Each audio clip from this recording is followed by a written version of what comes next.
तीन सालों में हम राज्य को समेकित रूप से आगे बढ़ाने के लिए हर चुनौतियां, हर आने वाली समस्याएं, उन सब का सामना करते हुए हम आदरणीय प्रधानमंत्री श्री नरेंद्र मोदी जी के मार्गदर्शन में और उनके सहयोग से आगे बढ़े। हमने जो अपना दृष्टिपत्र जनता के समक्ष 2022 में प्रस्तुत किया था, उसके लगभग 70% से ज़्यादा उसके जो हमने प्रस्ताव थे, उन प्रस्तावों पर काम कर लिया है। और जो बचे हुए 30% है, आने वाले समय में हम 2027 के चुनाव से पहले उन सब पर भी काम कर लेंगे। राज्य का समेकित रूप से विकास हो, एक कोने से लेकर दूसरे कोने तक, हर जनपद, हर ब्लॉक, हर ग्राम सभा समान रूप से आगे बढ़े, उसके लिए हम काम कर रहे हैं। उधम सिंह नगर जनपद में अनेक योजनाएं यहाँ प्रस्तावित हुई हैं। यहाँ का पंतनगर का हवाई अड्डा हमारी पहली प्राथमिकता है कि इसको अंतर्राष्ट्रीय स्तर का हवाई अड्डा हम बनाएं। यहाँ पर एम्स का बनने वाला सैटेलाइट सेंटर जल्दी से जल्दी चालू हो, रुद्रपुर का मेडिकल कॉलेज चालू हो, काशीपुर में एरोमा पार्क पर काम शुरू हो गया है। यहाँ पर अनेक बाईपास, रुद्रपुर का बाईपास हो, गदरपुर का बाईपास हो, खटीमा का बाईपास हो, कुछ चालू हो गए हैं, कुछ निर्माण की प्रक्रिया जिनमें तेजी से गतिमान है। इसके साथ साथ यहीं खुरपिया में हमारा स्मार्ट औद्योगिक शहर बनाने की प्रक्रिया भी गतिमान है।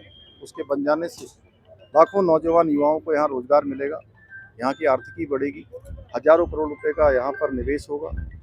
इसके अतिरिक्त हर क्षेत्र में विकास की गंगा बहे, उसके लिए हमारी सरकार प्रतिबद्ध होकर काम कर रही है। बड़े बड़े आयोजन इन 3 सालों में हुए हैं, चाहे वो ग्लोबल इन्वेस्टर समिट हो, चाहे G20 के आयोजन हो, या अभी अभी संपन्न हुए राष्ट्रीय खेल हो। आपदा के समय में चाहे सिलकारा टनल की आपदा हो, चाहे इसी उधम सिंह नगर, रुद्रपुर, खटीमा, सितारगंज, काशीपुर, बाजपुर, पूरे क्षेत्र में आई हुई भीषण बाढ़ हो, हर चुनौती पर हमने सामना किया है। अभी अभी माड़ा में आई बड़ी हिमस्खलन की घटना हो, या पिछले वर्ष केदार घाटी की आपदा हो, हर आपदा में हमने उस चुनौती को स्वीकार करके ग्राउंड जीरो पर जाकर अपने पूरे तंत्र के साथ लोगों की सहायता करने का काम किया है।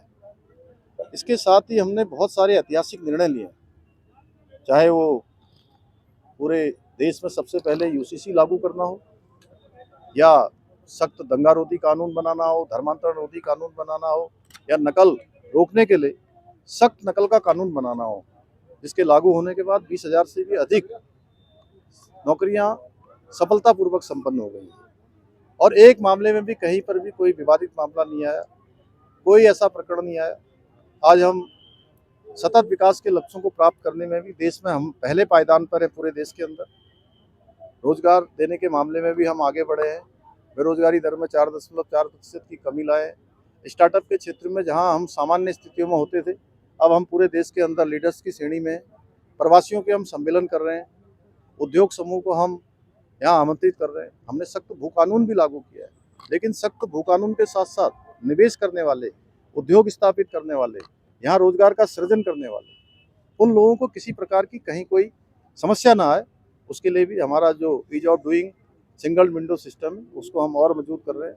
हमारे प्रधानमंत्री जी ने बाबा केदार की भूमि से, उनके मुंह से निकला था कि ये दशक उत्तराखंड का दशक होगा, तो हम सब उत्तराखंड वासी इस दशक को उत्तराखंड का दशक बनाने के लिए दिन रात प्रयासरत हैं। और आने वाले समय में अपने विकल्प सही संकल्प के साथ कि उत्तराखंड देश का श्रेष्ठ राज्य बने, हर क्षेत्र में हमारी गिनती अग्रणी राज्यों में हो, हर प्रकार से हमारा अच्छा नियोजन हो, उसके लिए हम दिन रात काम कर रहे हैं।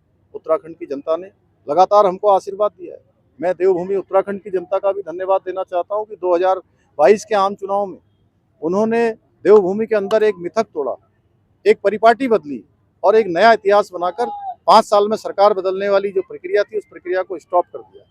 और लगातार अभी नगर निगम और नगर पालिकाएं, नगर पंचायत के चुनाव में भी भारतीय जनता पार्टी की ट्रिपल इंजन की सरकार बनाई। मैं देवभूमि की जनता का उनको नमन करता हूं, उनका आभार व्यक्त करता हूं और ये विश्वास दिलाता हूं कि हम उनकी आशा आकांक्षाओं और विश्वास को आगे बढ़ाते हुए इसी प्रकार से काम करते रहेंगे। अनुभव कर रहा है 3 वर्षों के सफल कार्य के लिए। 3 कुमार, श्री देवेंद्र कुमार, श्री परवेंद्र सिंह, और श्री नन्हे सागर, श्री बलवंत सिंह पाठक, श्री सुभाष चंद्र, श्री सुभाष रस्तोगी और रमन